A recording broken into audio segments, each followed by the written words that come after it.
Thanks so much for that. Beautiful worship.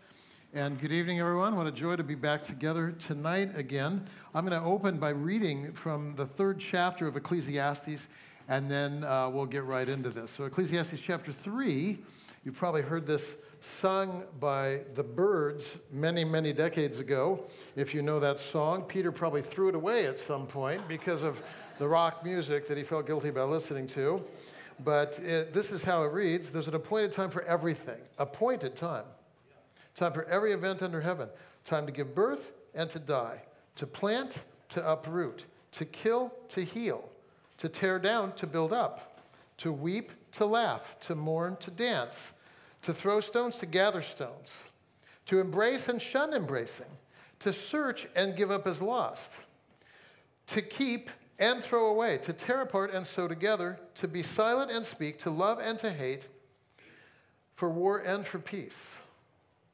What profit is there to the worker from that in which he toils? I've seen that which God has given the sons of men to occupy themselves. God has made everything appropriate in its time and set eternity in our hearts.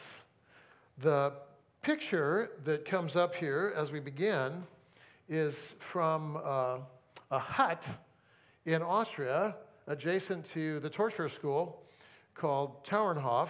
It's south of Salzburg.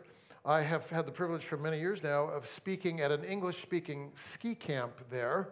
The ministry consists of ski lessons in the morning for all the guests, and then free skiing in the afternoon, and then Bible studies in the evening. And in this particular picture, this is March 13th, 2020. So you may remember that time, a day in infamy. We're in this hut in the Austrian Alps. Everyone around the table is from the church I lead in Seattle. They'd made a trek, as happens every year. People come from Seattle to ski in the Alps and enjoy some fellowship and that kind of thing. So we had just finished our lunch, skied down, and the director of school calls me in his office. He says, "Richard, the ski hill is closing tomorrow. And we have to send all the staff home. All the hotels are closing as well. I have to tell the staff, the volunteer staff, that they all have to go home. And then I have to tell the guests that many travel plans have been changed because also the Austrian borders were closed. Austria was a hot spot, and so I had already rebooked a previously canceled flight earlier as COVID was beginning in Switzerland. My Lufthansa flight was canceled to get home to Seattle. I rebooked something out of London because flights out of London were still acceptable, but I had to get to Zurich, and I went to the train station in Austria to get to Zurich, and I couldn't get there. And so then I had to bum a ride from one of the guests and kind of not sneak in the border, but we had to go up into Germany and down because the Swiss trusted the Germans more than the Austrians for reasons that I don't understand, and I got to Zurich and flew home and began being a pastor during the time called COVID. You want to talk about no fun? That's no fun, right? Immediately, I'm preaching in a room larger than this with literally no one in it but the sound guy. And then we're blasting that out over the internet. And we don't know what's going on, and we don't know if people are listening or not. We don't know how we're going to survive as a church. And then, as this thing goes from not a week long, but to a year long, other stuff starts happening as well. But when we said to our church, like it didn't matter what we said, lots of people weren't happy. Didn't matter what we said, right? If we said, "Hey, we're gonna wear masks because we're going to follow the government," there was a contingent of people who said, "Oh, you're going to follow the government. So you're gutless and not going to follow Jesus because you're following the state," right? And then at that moment when we pondered regathering, people said, oh, you're regathering. Then, that clearly means that you're in rebellion to the government. Come on, what's wrong with you? It says in Romans 13, obey the authorities over you. I don't like this church anymore. I'm leaving. Right? So people are leaving with masks, without masks, with vaccinations, without vaccinations. And then, as we all know, George Floyd happens. My staff is 15% multiracial, and we're on a Zoom meeting with staff, and they're angry that we didn't put a big thing on the website. Within 24 hours, people of color were angry. Some white people were angry. Then when we did put something on, other people were angry. Why are you doing this? All lives matter, blah, blah, blah. I wanted to quit. We'll get into that later. We all want to quit at times, but I just felt like, come on, can we just go back to March 13th again? When it's a real world. I mean, the one bright spot for me in COVID was Easter Sunday, because normally Easters, our building would fill up 6 times, and so I had to preach 6 sermons, and I'd shuttle from this building to this building, back and forth, never talking to anyone. Preach, preach, preach, preach, preach, preach, die. That was Sunday, right? And it's Resurrection Sunday, and I feel like killing myself. So it's kind of a rough time, I would say. But on this particular, the COVID Sunday, our ski hill at home had also closed. My wife and I have the capacity to put skins on our skis, go uphill, and ski down. And so we were doing that, and there was no one there. So I had preached my Easter sermon on Thursday night.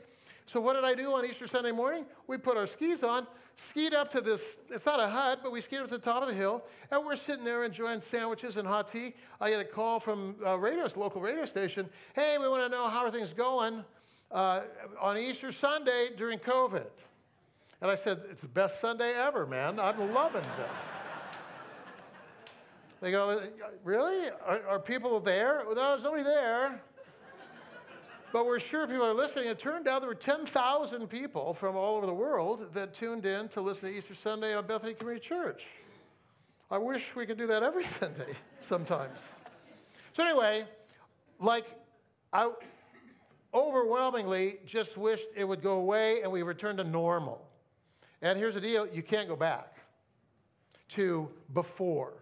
Can't go back to before infidelity or job loss, or that pathology report that came back positive, or that time when your child comes out of the closet, or that time when my parent was diagnosed, or before the auto accident, or before the foreclosure. I just can't go back. So I have to learn here how to live in all the times, right? And here's a challenge in front of us tonight.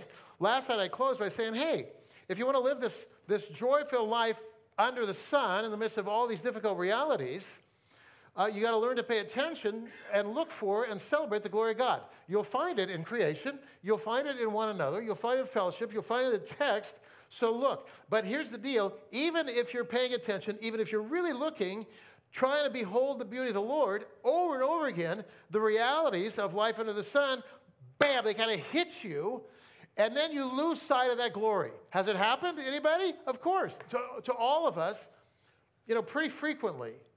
So the problem, I want you to see this, the problem isn't this moment of difficulty. It's not the problem. In fact, if I can take you to, you don't have to turn there, but listen as I read. This is one of my favorite verses of the Bible, Ecclesiastes 7:10. Listen to this. Do not say, why is it the former days were better than these? Anybody ever said that in here?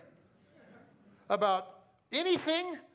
Politics, economics, the cost of a house, your children that are now teenagers, remember when they were 5, how amazing it was? Right? Don't say, why is it these former days were better than these? It is not from wisdom that you ask that. Why? Because all of Scripture, the very life of Christ, is offered to us so that we can learn to live absolutely with abundance and hope and joy and wisdom in every single present moment. Every appointed time. Cancer, healing. Funerals, weddings.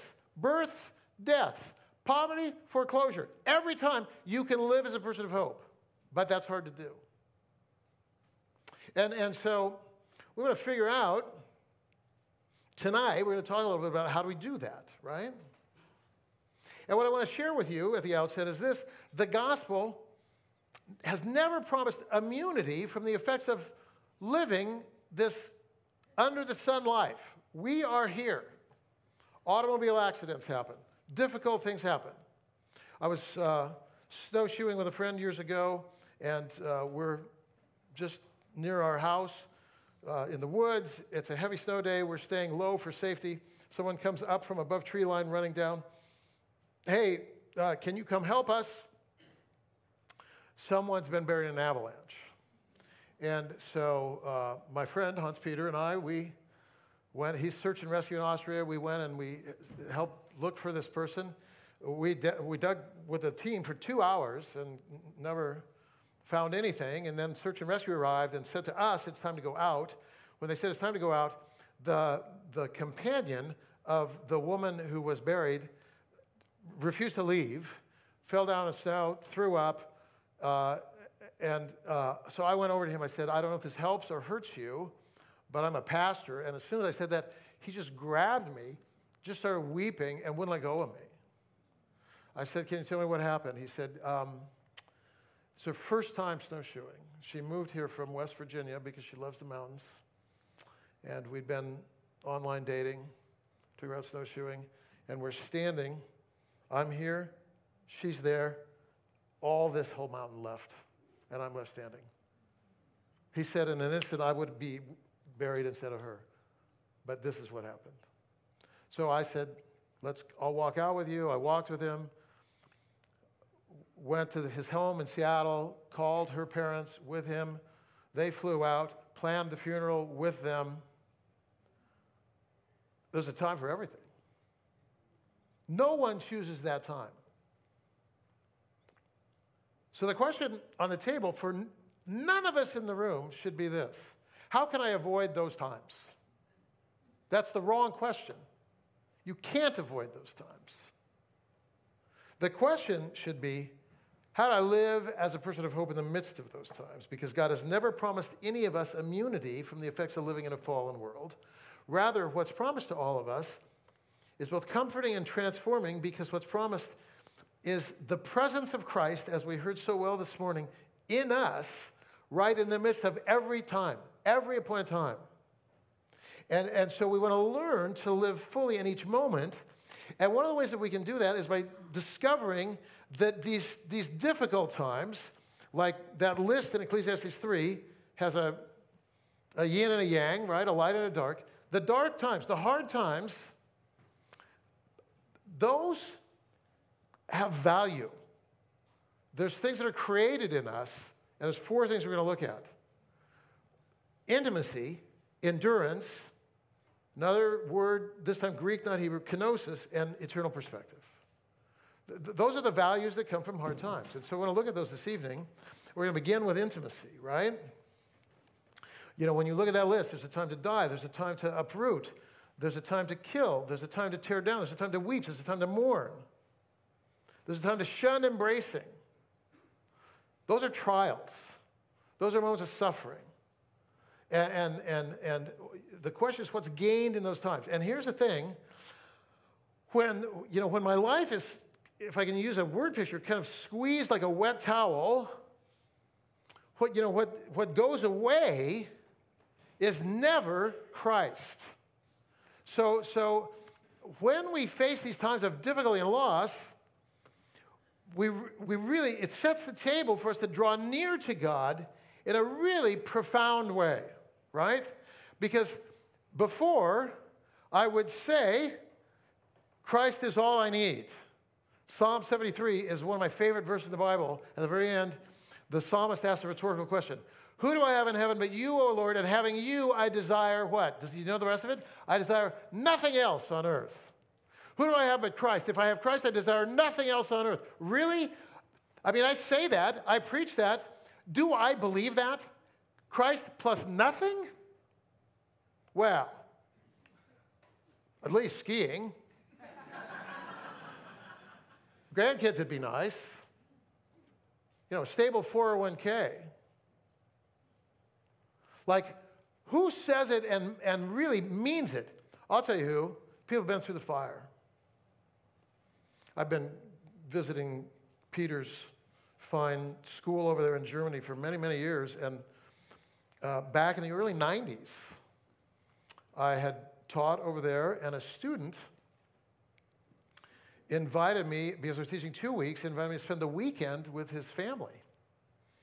The wall had just come down in between East and West Germany, and so East was opened up, and so we went on a tour. We saw where Bach was born and did his ministry and all that good stuff, and made our way into Eastern Germany, and then where Martin Luther was in prison and translated the Bible into German, and it was just a marvelous time. But the day ended at his house, the house of his family, and so he had planned for the American guests a special evening of hospitality. It was going to be a meal, and if you can kind of picture a deck overlooking a forest, and on this deck, like the best food in the world.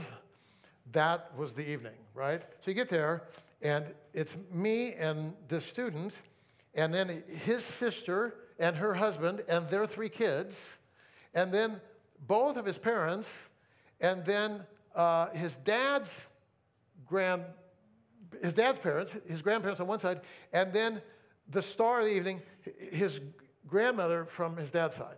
So picture, like, there's 9 of us, and I grew up in the Central Valley and was taught, like, dogmatically by my family, Christians do not drink alcohol ever.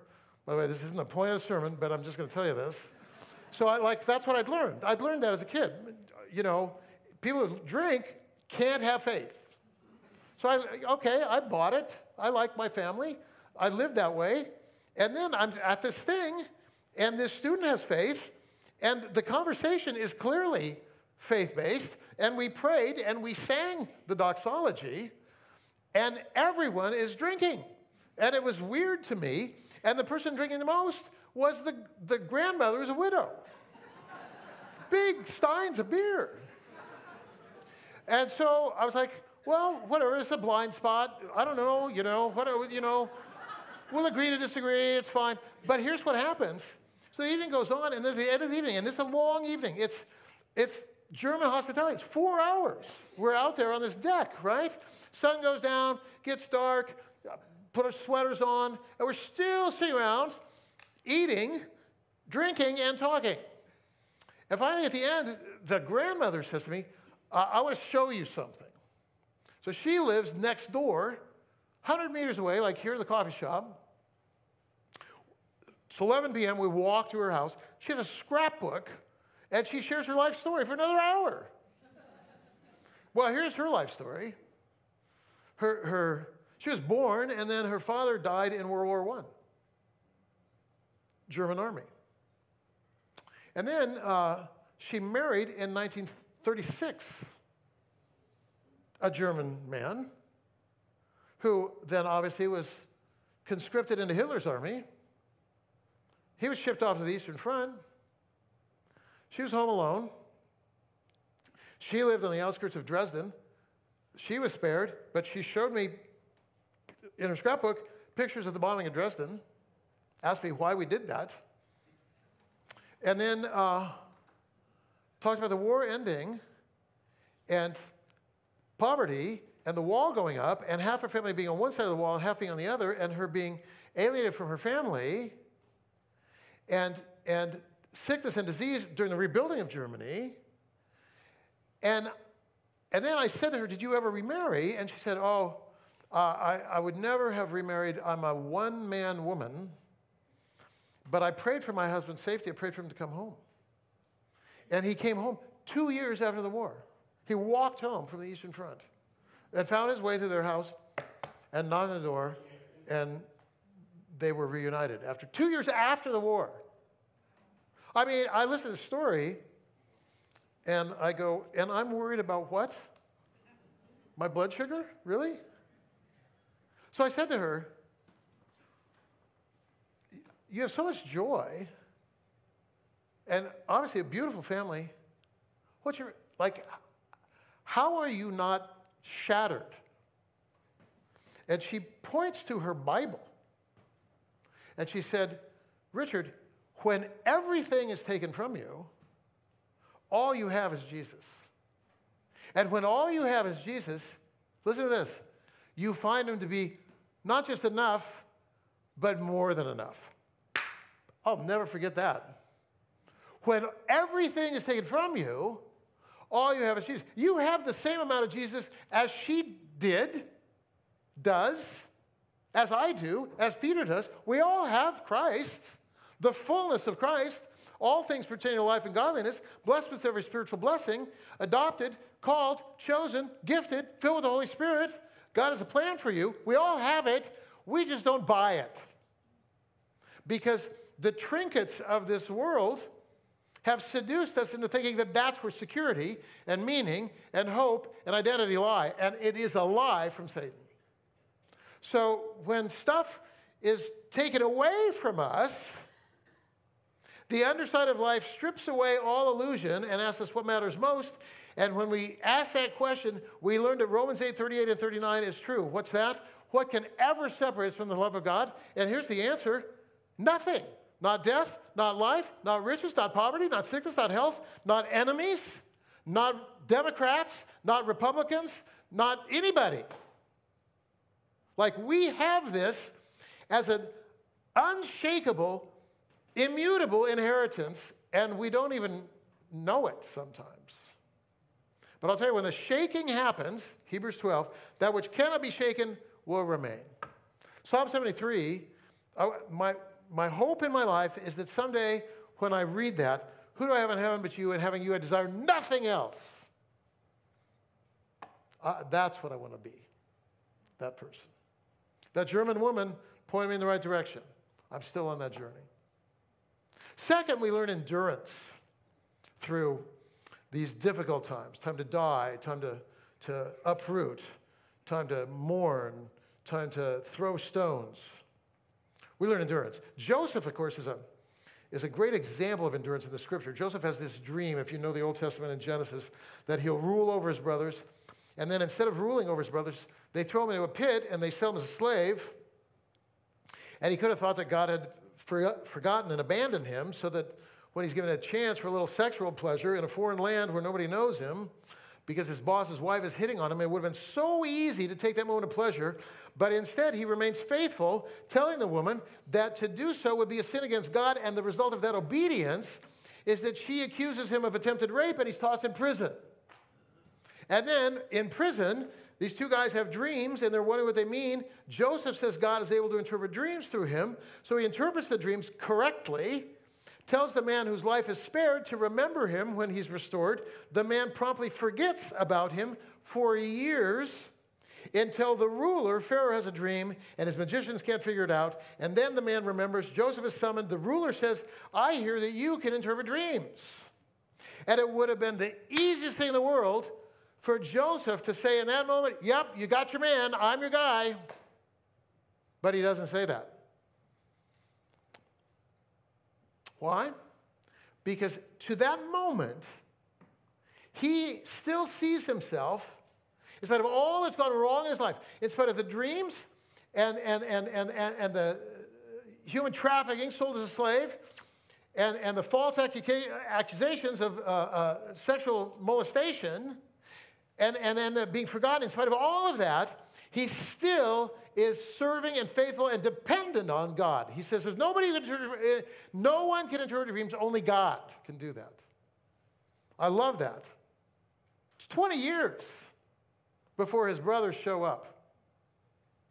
And in the end, he's still faithful. What does it say in Hebrews 10? You have need of endurance. Now, the presupposition of that word, endurance, is this: you don't need endurance until you feel like quitting. So is there anyone in the room who's ever felt like quitting? Marriage, faith, whatever. Okay, welcome to the club. It's right there at that moment when you feel like quitting. What do you need? You don't need to quit. You don't need to self-medicate with, some temporary escape mechanism to fortify you to get back into the battle. What do you need? You need endurance. And so how do you build endurance? I'm going to talk mostly about that tomorrow night. But for now, I will say endurance is never, ever, ever learned theoretically. It just isn't. Right? Oh, well, I heard a great talk on endurance.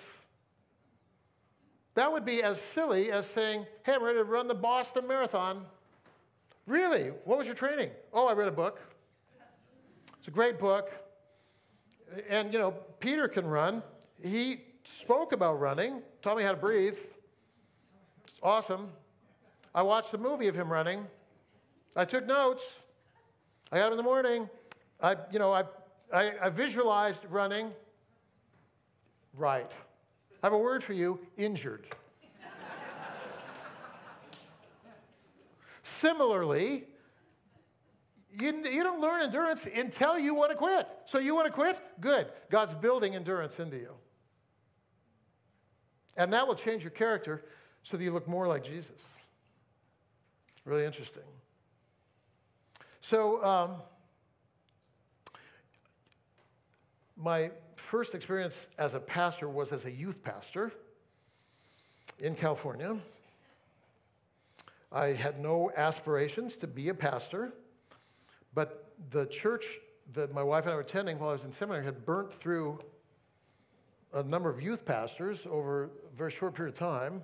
And so then the pastor came and he said, hey, Richard, you're going to seminary. You want to be a youth pastor? And I was looking for a part-time job, so I should have prayed, but I didn't. I just said, yeah, hire me. I'll be good. Went home and said, I'll never forget going home and said to Donna, hey, I got good news. I'm a pastor. She goes, are you kidding me? Do you realize what you've done? Youth pastor. She knew that they'd been burning through youth pastors and whatever. But we're a team, and so we thought, okay, one of the first things we're going to do, we're going to take the kids backpacking. So we do this. We set up a backpacking trip, and there's going to be like 12 students, 8 guys, 4 girls, and I do a meeting. Here's how you pack a pack. Here's how you light a stove. Here's how you set a tent up. Here's how you hike. All this stuff. And then I said, and here are the rules. It's pretty simple, And rule number 1 was this: the girls only sleep in the girls' tent. In the girls' tent, there's only girls. The guys' tent, there's only guys. That's just the way it's going to be. And I told them why, and we talked about that kind of stuff already in youth group, of course. So no visits, no nothing, just girls. And then I even went, okay, so here's a tent. I drew it on a map, put a big G there for girl, and then B over here for boy. I go, now can B go into G's tent? No, Mr. Dahlstrom. Okay, we all understand each other. So here's the consequences. Anybody breaks the rule, because I was paranoid that something bad was going to happen. When they break the rule, trips over. We're going home. And then, to reinforce this, I said to these 2, hey, can you guys stay behind? 1 guy, 1 girl. Because the rule was really actually only for them. Because I knew they're high risk, right? They're always hanging out and squishing each other and hugging and all that stuff. So I said to them, hey, let's just be clear here. The rule applies to everybody, but I know that you guys will be tempted, and I want you to honor me and not do. Oh, Mr. Dahlstrom, we're just offended that you would ever think that we would even ever consider doing anything that would, blah, blah, blah, blah, blah. There's a spiritual relationship. I was like, good, we're done, it's all good. So you know where this story's going, right? Day 1, all is well. Day 2, everybody goes to bed. I wake up morning of day 3. Here's the girls' tent, and there's 3 girls sleeping outside the tent. And you are inside the tent with him, right? So, I open the tent, and there they are. I have never been in my life, before or after that moment, never been that angry. I wanted, and this is a confession, I'm not proud of it, I wanted to kill him. He lied to me, right?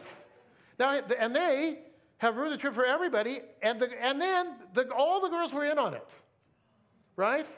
Because I said to the girls, before I unzipped the tent, I said, what are you doing out here? And they're giggling, oh, we're looking at stars. And it's so foggy you can't see the tops of the trees, right? There are no stars.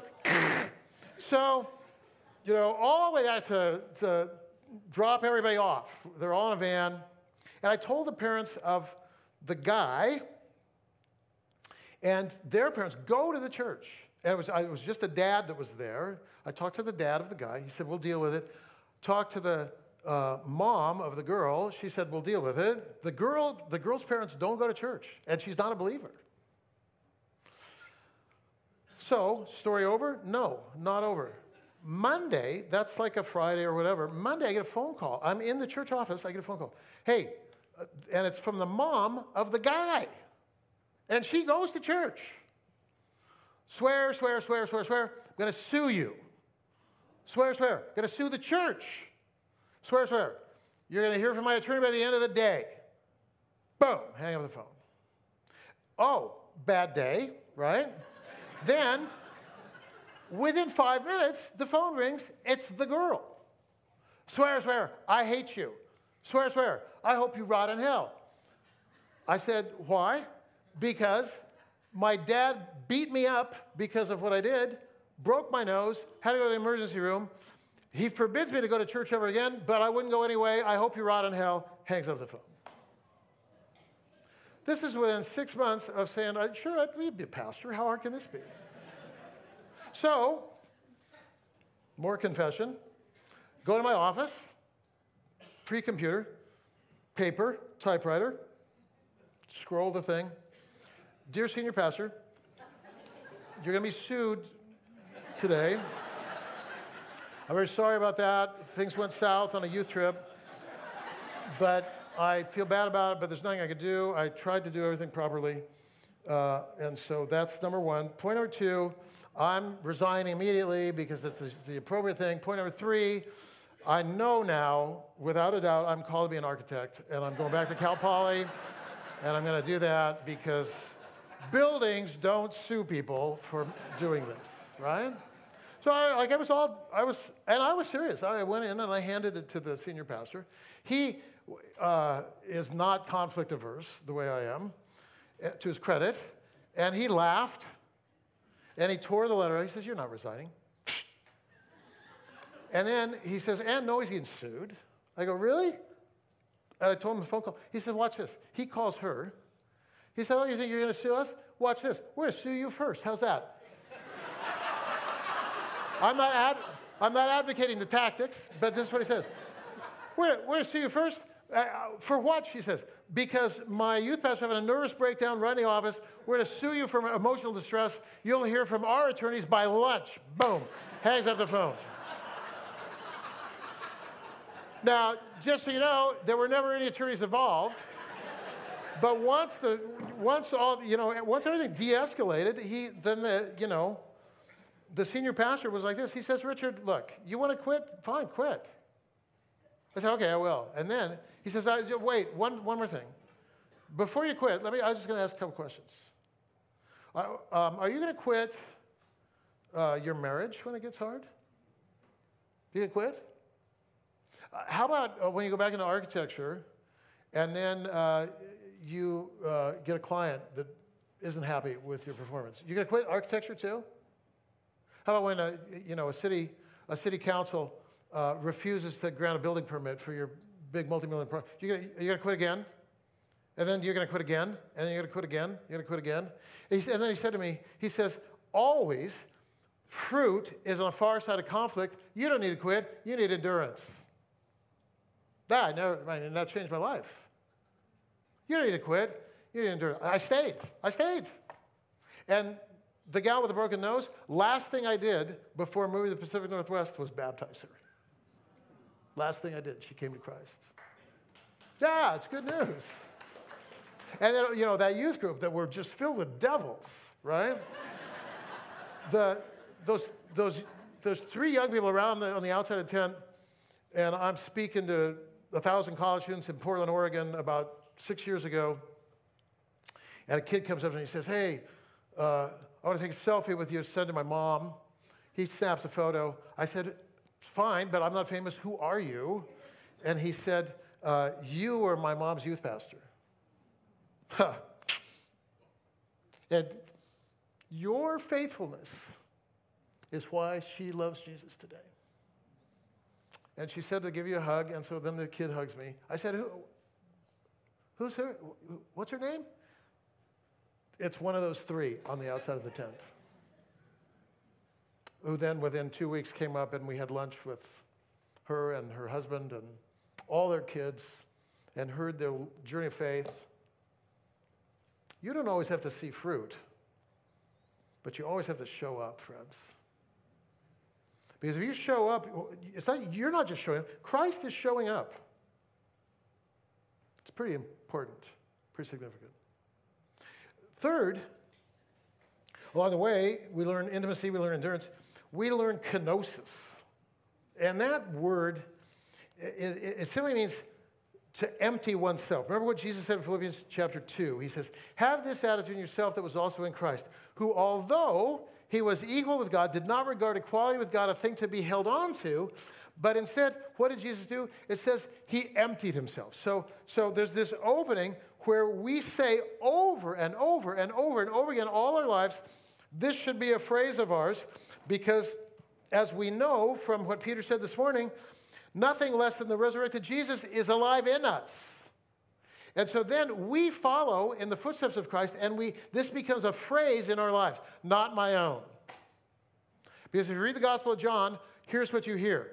Jesus, most recurring phrase, not my own. My teaching is not my own, it's from the Father.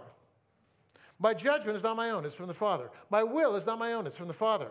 My time is not my own, it's from the Father. My works are not my own, it's from the Father. Finally, what does he say? My life is not my own, it's from the Father. All that I am, says Jesus, I am because I'm living in a posture of availability, allowing the Father to express his life through me.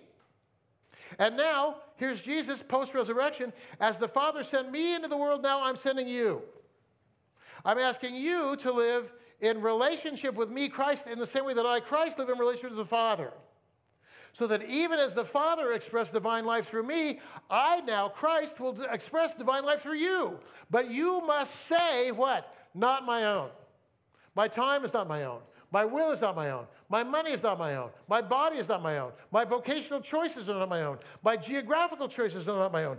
My life is not my own. And not only that, but my strength, my capacity to make a difference in this world and fulfill my calling is not mine. It can only be what God does through me.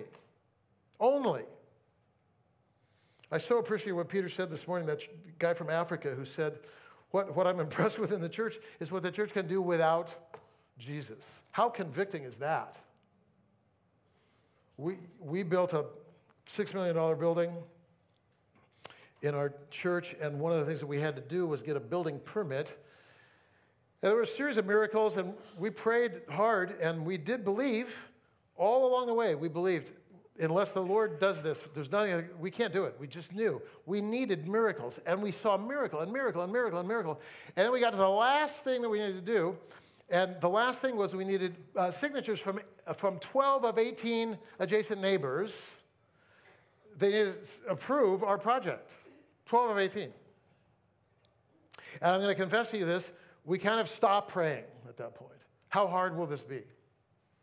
And so we went out and we asked all the neighbors, and without going on all the details, we got 5 or 6 immediate. It wasn't hard.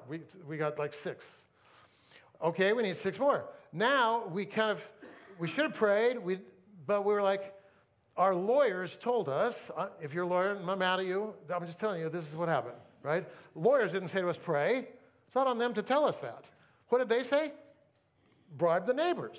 They didn't use that language, but you'd go to a neighbor that needed something, like a street light in front of their house, and go, can you sign?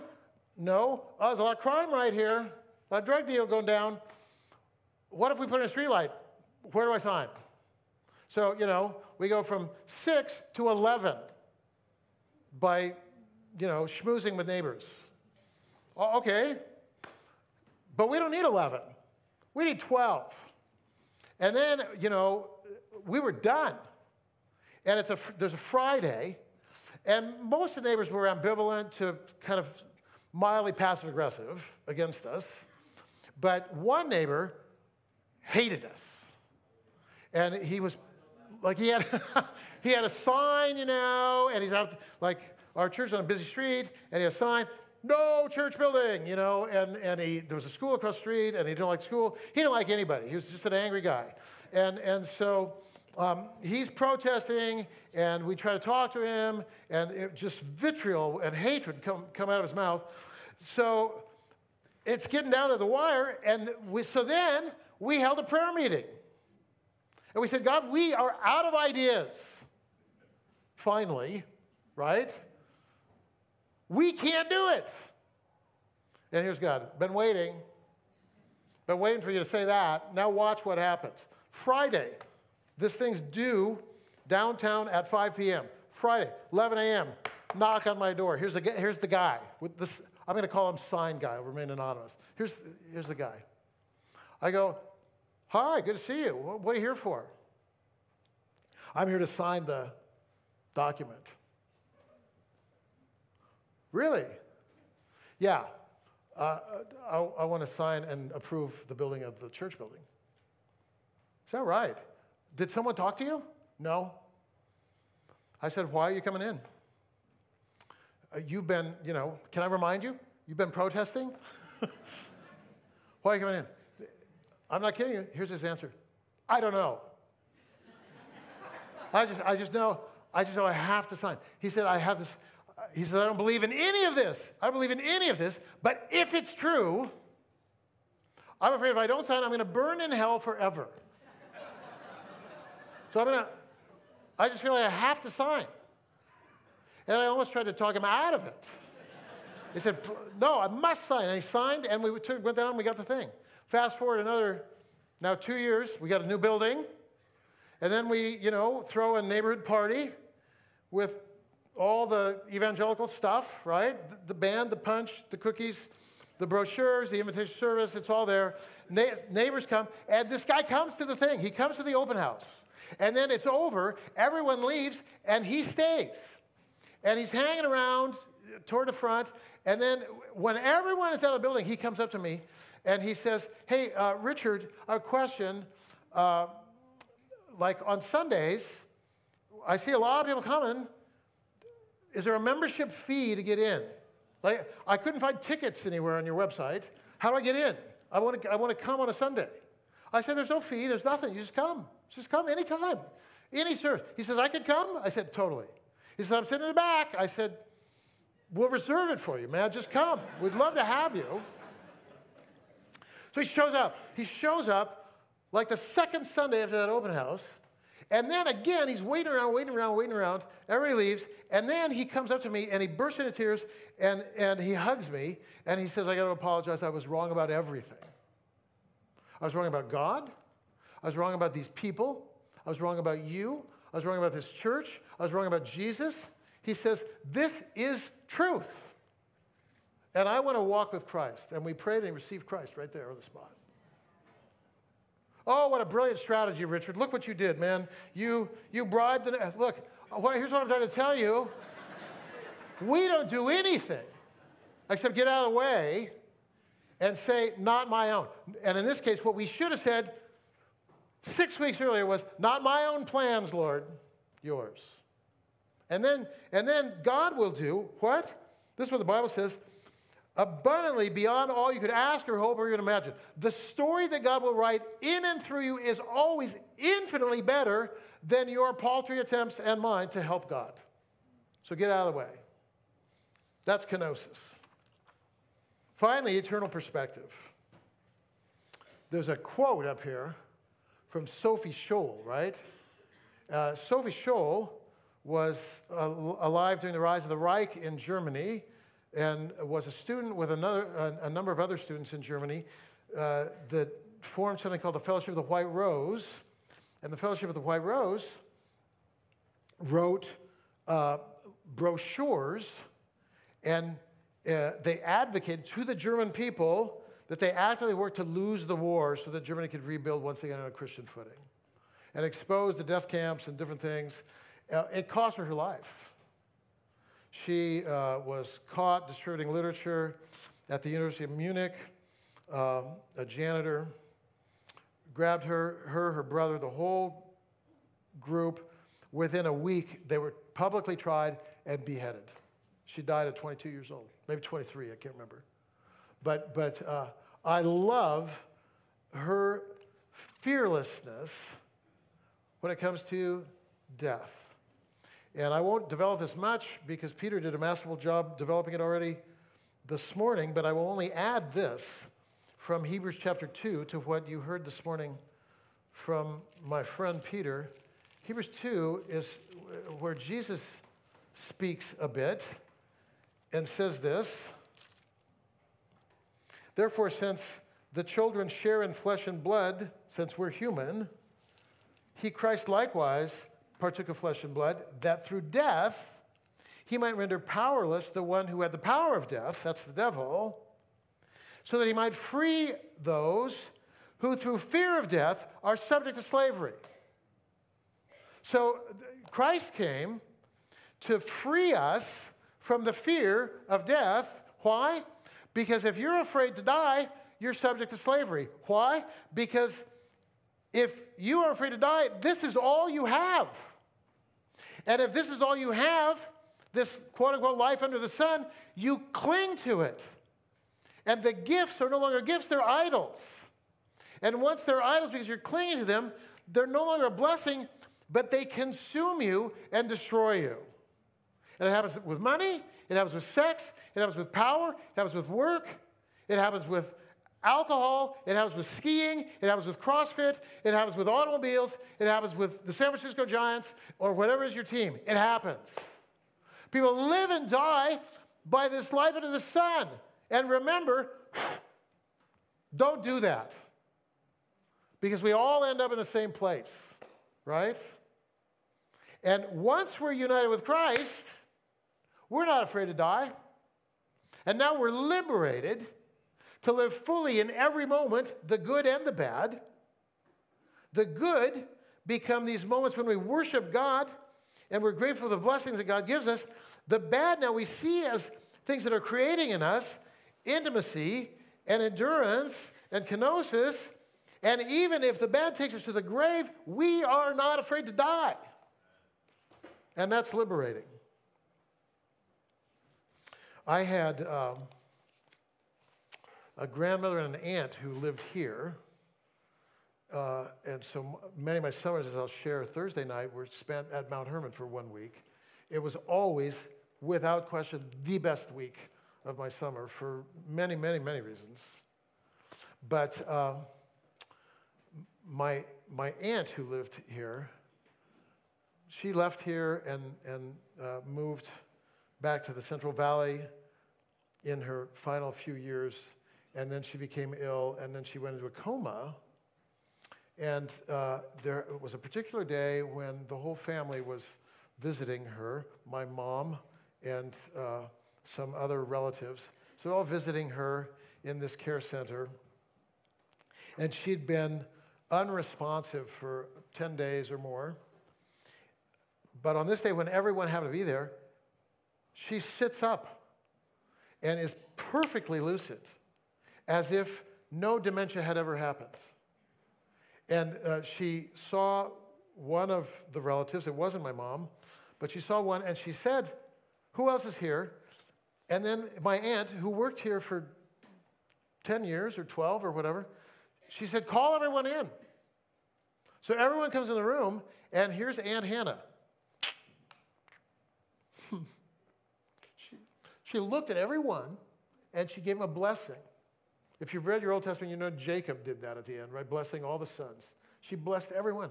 Oh, and she blessed my mom, who'd already lost her husband. And by that time, yeah. She blessed my mom, she blessed my other aunt, she blessed nephews, nieces, cousins. And then this is what she said. She said, "I've served the Lord my whole life, but today I'm leaving." And then she looked into the distance and she said, "In fact, Jesus is coming right now, and I'm going to be with him. Goodbye." And then she closed her eyes and she died. Boom. Do I need to prove anything to you about the reality of what we believe? I guess if that was one story, maybe. I could tell you 50. Peter could tell you 100 more. Listen, we don't do this because it's fun. It is fun. But that's not why I'm here. And I know that's not why Peter's here. We do this because we want you fully in the stream of God's activity. And what's sidelining many of us is we read Ecclesiastes 3 and we're like this, yep, I love half of that. I love the life, not the death. I love the dancing, not the mourning. I love the wealth, not the poverty. But God is inviting us to the whole story. Because in the whole story is where God will do through you beyond what you could ask, hope, or even imagine. Let's pray. Father, thank you so much that we have the gifts of one side of this equation. We have trains and feasts and celebrations and the scent of redwood and campfires and laughter and conversation. And Father, we know that we also carry in all of our lives these other moments as well.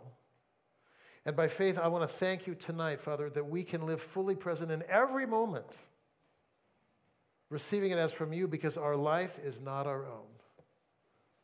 Thank you for the appointed times.